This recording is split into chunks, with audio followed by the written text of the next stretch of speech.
ओम शांति। 7 अक्टूबर 2021 बाबा के महावाक्य। मीठे बच्चे, हियर नो इविल, एक बाप से ही सुनना है। गृहस्थ व्यवहार में रहते कमल फूल समान रहना है।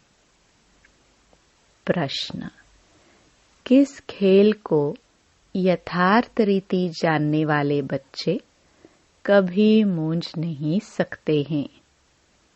उत्तर: दुख और सुख, भक्ति और ज्ञान का जो खेल चलता है, इसको यथार्थ रीति जानने वाले कभी मूंझते नहीं।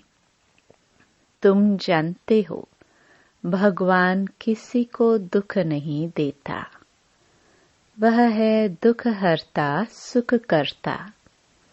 जब सभी दुखी हो जाते हैं, तब दुखों से लिबरेट करने के लिए वह आते हैं।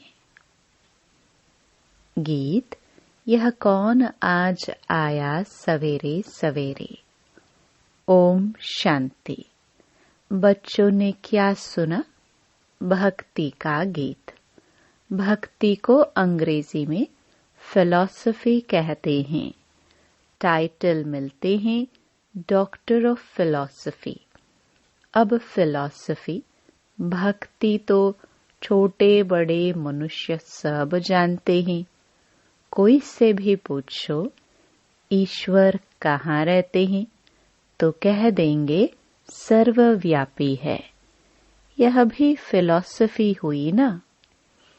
अब शास्त्रों की कोई भी बात बाप नहीं सुनाते। कोई भी भगत को ज्ञान सागर नहीं कहेंगे। न उनमें ज्ञान है, न ज्ञान सागर के बच्चे हैं। ज्ञान सागर बाप को कोई नहीं जानते हैं, न अपने को बच्चा समझते हैं। वह सब भक्ति करते हैं भगवान से मिलने के लिए, परंतु भगवान को जानते नहीं, तो भक्ति से क्या फायदा होगा? बहुतों को यह टाइटल मिलता होगा डॉक्टर ऑफ फिलॉसफी। उन्हों की बुद्धि में तो एक ही बात है कि ईश्वर सर्वव्यापी है। उसको फिलॉसफी समझते हैं, इससे ही गिरते आए हैं। इसको कहा जाता है धर्म ग्लानि। हम कोई भी मनुष्यों से शास्त्रों का कुछ वाद विवाद नहीं कर सकते। हम कोई मनुष्य से पढ़े हुए नहीं हैं, और सब मनुष्य द्वारा पढ़े हुए होते हैं।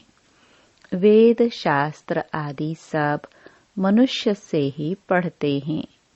बनाए भी मनुष्यों ने हैं। तुमको तो यह ज्ञान सुनाने वाला है एक ही रूहानी बाप। वह एक ही बार आकर समझाते हैं। अब हमको कोई मनुष्य से कुछ भी सीखना नहीं है। तुमको अब स्पिरिचुअल बाप से ही सुनना है। सुनने वाले हैं रूहानी बच्चे, आत्माएं। वह सब मनुष्य को सुनाते हैं। यह है रूहानी बाप का ज्ञान। वह है मनुष्यों का ज्ञान। यह बाबा भी साकार मनुष्य है ना। बोलो, रूहानी बाप इस द्वारा सुनाते हैं। हम रूह सुनते हैं। हम रूह फिर शरीर द्वारा औरों को सुनाते हैं। यह है रूहानी ज्ञान। बाकी सब है जिस्मानी। भक्ति में जिस्म की पूजा करते हैं। बाप कहते हैं, तुम अपने को मनुष्य या भगत न समझो। अपने को आत्मा समझ मुझ बाप को याद करो। तुम आत्माएं भाई भाई हो। गाया हुआ भी है, आत्मा परमात्मा अलग रहे बहुकाल, तो हमको कोई भी मनुष्य से सुनना नहीं है। कोई सवाल पूछे तो बोलो, हमारा कोई शास्त्रों का ज्ञान नहीं है, हम उसको फिलॉसफी कहते हैं, अर्थात भक्ति मार्ग का ज्ञान है। सद्गति देने का ज्ञान सिर्फ एक बाप ही देते हैं। सर्व का सद्गति दाता एक ही गाया हुआ है। तो तुम बच्चों को कोई से डिबेट नहीं करनी है। बाप कहते हैं, ज्ञान की अथॉरिटी, ज्ञान सागर मैं हूँ। मैं तुमको कोई शास्त्र आदि नहीं सुनाता हूँ।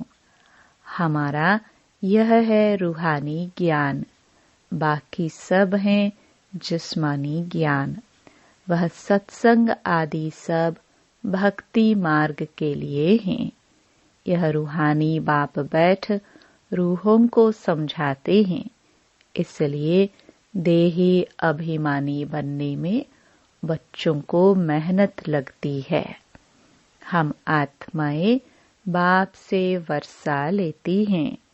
बाप के बच्चे जरूर बाप की ही गद्दी के वारिस होंगे ना। लक्ष्मी नारायण भी देहदारी हैं। उनके बच्चे जिस्मानी बाप से वर्षा पाते हैं। यह बात ही न्यारी है। सत्युग में भी जिस्मानी बात हो जाती है।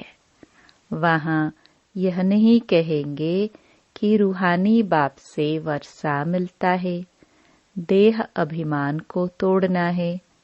हम आत्मा हैं और बाप को याद करना है। यही भारत का प्राचीन योग गाया हुआ है। याद अक्षर हिंदी का है। तो यह नॉलेज तुमको अभी कौन देते हैं? यह कोई मनुष्य नहीं जानते हैं। जन्म जन्मांतर मनुष्य मनुष्य से बात करते आए हैं। अभी रूहानी बाप रूहानी बच्चों से बात करते हैं। रूह सुनाते हैं, इसलिए इसको रूहानी स्पिरिचुअल नॉलेज कहा जाता है। गीता को भी वह स्पिरिचुअल नॉलेज समझते हैं, परंतु उसमें नाम कृष्ण देहधारी का डाल दिया है। बाप कहते हैं कि कोई भी मनुष्य में यह नॉलेज हो नहीं सकती। कभी भी कोई तुमसे डिबेट करते हैं तो बोलो, यह है तुम्हारा भक्ति का ज्ञान, मनुष्यों ने बनाए हुए शास्त्रों का ज्ञान। सत्य ज्ञान तो एक ज्ञान सागर बाप के पास ही है। वही खुद नॉलेज दे रहे हैं। उन्हें सुप्रीम बाप कहते हैं। पूजा भी उस निराकार की होती है। अगर और निराकारियों की पूजा होती है तो वह भी उनके बच्चे ही है। मिट्टी का सालिग्राम बनाकर पूजा करते हैं, रुद्र यज्ञ रचते हैं। तुम जानते हो, वह परमपिता परमात्मा निराकारी दुनिया में रहते हैं। हम आत्माएं भी वहाँ रहती हैं। वह ज्ञान का सागर आकर ज्ञान सुनाए सबकी सद्गति कर देते हैं। वह है परे ते परे रहने वाला परमपिता परमात्मा। सभी आत्माएं ब्रदर्स को पाठ मिला हुआ है, जो फिर शरीर धारण कर भाई बहन बनते हैं। आत्मा सब एक बाप के बच्चे हैं। आत्मा जब शरीर धारण करती है तो स्वर्ग में सुख, नरक में दुख को पाती है। यह क्यों होता है? समझाया जाता है। ज्ञान और भक्ति, वह है दिन, वह है रात। ज्ञान से सुख, भक्ति से दुख। यह खेल बना हुआ है। ऐसे नहीं कि दुख सुख सब भगवान ही रचते हैं। भगवान को बुलाते ही तब हैं जब दुखी होते हैं। समझते हैं वह सुख देने वाला है। फिर जब सुख का समय पूरा होता है, फिर रावण 5 विकारों के कारण दुख शुरू होता है। यही खेल है जिसे यथार्थ रीति समझना है। इसे ही रूहानी ज्ञान कहा जाता है। बाकी है सब जिस्मानी ज्ञान। वह हम सुनने नहीं चाहते हैं। हमको हुक्म मिला हुआ है, सिर्फ मुझ निराकार बाप से ही सुनो। बाप कहते हैं, हियर नो ईवल। हम एक भगवान से सुनते हैं। तुम मनुष्यों से सुनते हो। रात दिन का फर्क है। बड़े बड़े विद्वान शास्त्र आदि पढ़ते हैं। वह तो हमने भी बहुत पढ़े। अब भगवान कहते हैं, तुमने गुरु बहुत किए हैं, अब उनको छोड़ो। मैं जो सुनाता हूँ वह सुनो। भगवान है ही निराकार। उनका नाम है शिव। अभी हम उनसे सुन रहे हैं। बाप खुद अपना परिचय और अपनी रचना के आदि मध्य अंत का परिचय देते हैं। फिर हम आपसे शास्त्रों आदि की बात सुने ही क्यों? हम आपको रूहानी नॉलेज सुनाते हैं। सुनना हो तो सुनो। मूंझने की तो कोई बात ही नहीं। सारी दुनिया है एक तरफ और तुम कितने थोड़े हो। बाप अब कहते हैं, मुझे याद करो तो तुम्हारे ऊपर जो पापों का बोझा है वह उतर जाएगा और तुम पवित्र बन जाएंगे। जो पवित्र बनेंगे वही पवित्र दुनिया का मालिक बनेंगे। अभी पुरानी दुनिया बदलनी है। कलयुग के बाद सतयुग आना है। सतयुग है पावन दुनिया। कलयुग में ही मुझे बुलाते हैं कि आकर पावन दुनिया बनाओ। सो मैं अब आया हूँ। मामेकम याद करो। अब दुनिया बदल रही है। यह अंतिम जन्म है। इस पुरानी दुनिया में आसुरी राज्य खलास हो, राम राज्य स्थापन हो रहा है। इसलिए अब अंतिम जन्म गृहस्थ व्यवहार में रहते कमल फूल समान पवित्र बनो। यह विषय सागर है ना। कमल फूल पानी के ऊपर रहता है। तो अब तुम गृहस्थ व्यवहार में रहते कमल फूल के समान पवित्र बनो। तुम बच्चे जानते हो, हम राजाई स्थापन कर रहे हैं। अभी सारी दुनिया बदलनी है। वह धर्म स्थापक सिर्फ अपना अपना धर्म स्थापन करते हैं। पहले पहले वह पावन होते हैं, फिर पतित बनते हैं। सतगुरु तो एक ही सद्गति दाता है।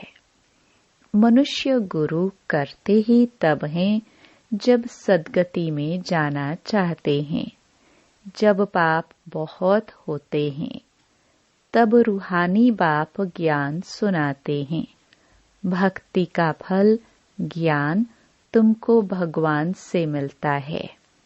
भगवान कोई भक्ति नहीं सिखलाते हैं, वह तो ज्ञान देते हैं। कहते हैं, मामेकम याद करो तो तुम्हारे विकर्म विनाश होंगे और कोई पावन बनने का रास्ता ही नहीं। नई दुनिया में सब स्वर्गवासी थे। अब पुरानी दुनिया में सब नरकवासी हैं, इसलिए बाप कहते हैं कि मैं सबका उद्धार करने आता हूँ। मैं ही आकर रूहानी ज्ञान देता हूँ। बाप अपना परिचय दे रहे हैं, मैं तुम्हारा बाप हूँ। अभी यह है नरक, नई दुनिया को स्वर्ग कहा जाता है। ऐसे कैसे कहेंगे कि यहाँ ही स्वर्ग नरक है? जिनको बहुत धन है वह स्वर्ग में है। स्वर्ग तो होता ही है नई दुनिया में। यहाँ स्वर्ग कहाँ से आया? इसलिए हम कोई मनुष्यों की बात सुनते नहीं। बाप कहते हैं तुमको तमो प्रधान से सतो प्रधान बनना है तो मामेकम याद करो। सारा दिन बुद्धि में यह नॉलेज रहनी चाहिए। अच्छा, मीठे मीठे सिखिलदे बच्चों प्रति माता पिता बाप दादा का याद प्यार और गुड मॉर्निंग। रूहानी बाप की रूहानी बच्चों को नमस्ते। धारणा के लिए मुख्य सार। पहला, एक बाप से ही रूहानी बातें सुननी है। किसी से दूसरी बातों का वाद विवाद नहीं करना है। दूसरा, देही अभिमानी बनने की मेहनत करनी है। सतो प्रधान बनने के लिए एक बाप की याद में रहना है। वरदान। बाप के हाथ और साथ की स्मृति से मुश्किल को सहज बनाने वाले बेफिक्र व निश्चिंत भव। जैसे किसी बड़े के हाथ में हाथ होता है तो स्थिति बेफिक्र व निश्चिंत रहती है। ऐसे हर कर्म में यही समझना चाहिए कि बाप दादा मेरे साथ भी है और हमारे इस अलौकिक जीवन का हाथ उनके हाथ में है, अर्थात जीवन उनके हवाले है, तो जिम्मेवारी भी उनकी हो जाती है। सभी बोझ बाप के ऊपर रख अपने को हल्का कर दो। बोझ उतारने व मुश्किल को सहज करने का साधन ही है बाप का हाथ और साथ। स्लोगन। पुरुषार्थ में सच्चाई हो तो बाप दादा की एक्स्ट्रा मदद का अनुभव करेंगे। मातेश्वरी जी के अनमोल महावाक्य। 1. ज्ञान, योग और दैवी गुणों की धारणा जीवन का आधार है। यह तो अपने को निश्चय है कि परमपिता परमात्मा द्वारा हमें नॉलेज मिल रही है। इस नॉलेज में मुख्य 3 पॉइंट हैं, जिसके लिए अपने को पूरा पुरुषार्थ करने का ध्यान रखना है। इसमें पहले है योग अथवा ईश्वर निरंतर याद, जिससे विकर्म का विनाश होता है। दूसरा है ज्ञान, माना इस सारे ब्रह्मांड सृष्टि के आदि मध्य अंत कैसे होती है। जब यह नॉलेज हो तब ही इस लाइफ में प्रैक्टिकल चेंज आ सकती है और हम भविष्य प्रारब्ध अच्छी बना सकते हैं। तीसरी पॉइंट है क्वालिफिकेशन। तो हमको सर्वगुण संपन्न 16 कला संपूर्ण अवश्य बनना है, तभी देवता बन सकते हैं।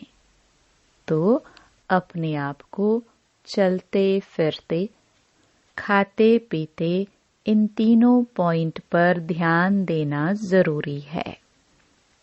इस एक ही जन्म में ज्ञान बल, योग बल और दिव्य गुणों की धारणा की जाती है। तीनों का आपस में कनेक्शन है।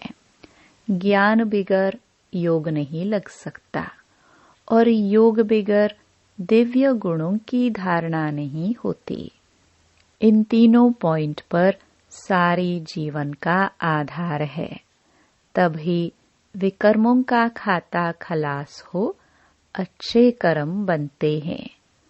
इसे ही ईश्वरीय जीवन कहा जाता है। 2. भारत का प्राचीन योग परमात्मा द्वारा सिखाया हुआ है।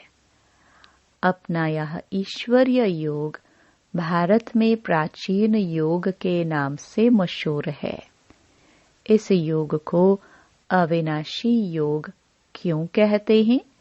क्योंकि अविनाशी परमपिता परमात्मा द्वारा सिखाया गया है। भल योग और मनुष्य आत्माएं भी सिखाती है। इसलिए योगाश्रम वगैरह खोलते रहते हैं, परंतु वो प्राचीन योग सिखला नहीं सकते। अगर ऐसा योग होता तो फिर वो बल कहाँ? भारत तो दिन प्रतिदिन निर्बल होता जाता है। इससे सिद्ध है वह योग अविनाशी योग नहीं है। जिसके साथ योग लगाना है वह खुद ही सिखला सकता है। बाकी औरों से तो योग लगाना ही नहीं है, तो फिर सिखलाएंगे कैसे? यह तो स्वयं परमात्मा ही कार्य कर सकता है। वही हमें पूरा भेद बता सकता है। बाकी तो सब तरफ कहते रहते हैं हम योग सिखलाएंगे। यह तो हम जानते हैं कि सच्चा योग तो खुद परमात्मा ही सिखलाए सूर्यवंशी, चंद्रवंशी घराना व दैवी राज्य स्थापन करते हैं। अब वो प्राचीन योग परमात्मा आकर कल्प कल्प हमें सिखलाते हैं। कहते हैं, हे आत्मा, मुझ परमात्मा के साथ निरंतर योग लगाओ तो तुम्हारे पाप नष्ट हो जाएंगे। अच्छा, ओम शांति।